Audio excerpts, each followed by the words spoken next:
Salut les amis madrilènes et amateurs de football. Aidez-nous en mettant un j'aime et en vous abonnant pour que nous puissions continuer à apporter les nouvelles les plus récentes de la meilleure équipe du monde, notre équipe de cœur, le Real Madrid.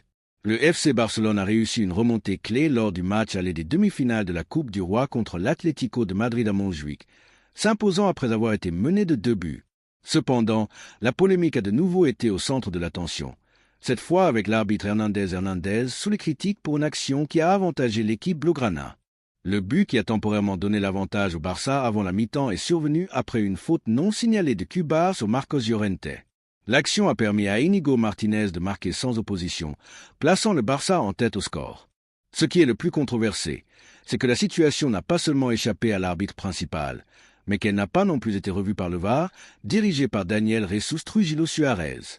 Ce dernier est connu pour sa récente intervention lors du match entre Osasuna et le Real Madrid, où il n'a pas hésité à accorder un pénalty contre les Blancos.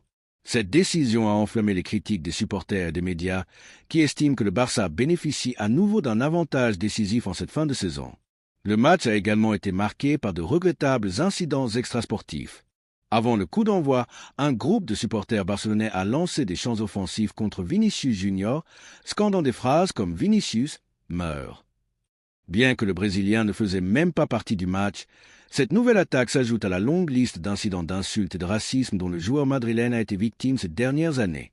De plus, la tension à Montjuïc a augmenté lorsque des supporters radicaux ont lancé des pierres sur le bus de l'Atlético de Madrid à son arrivée au stade, créant des moments de tension avant le début du match.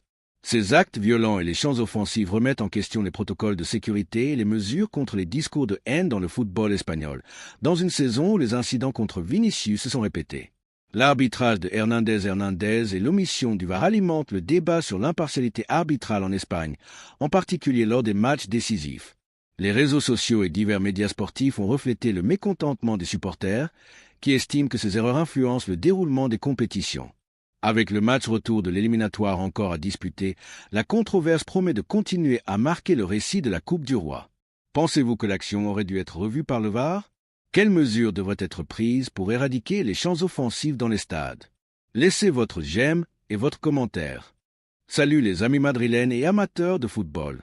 Aidez-nous en mettant un j'aime et en vous abonnant pour que nous puissions continuer à apporter les nouvelles les plus récentes de la meilleure équipe du monde, notre équipe de cœur, le Real Madrid.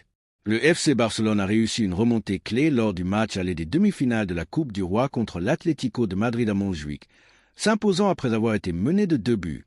Cependant, la polémique a de nouveau été au centre de l'attention, cette fois avec l'arbitre Hernandez sous les critiques pour une action qui a avantagé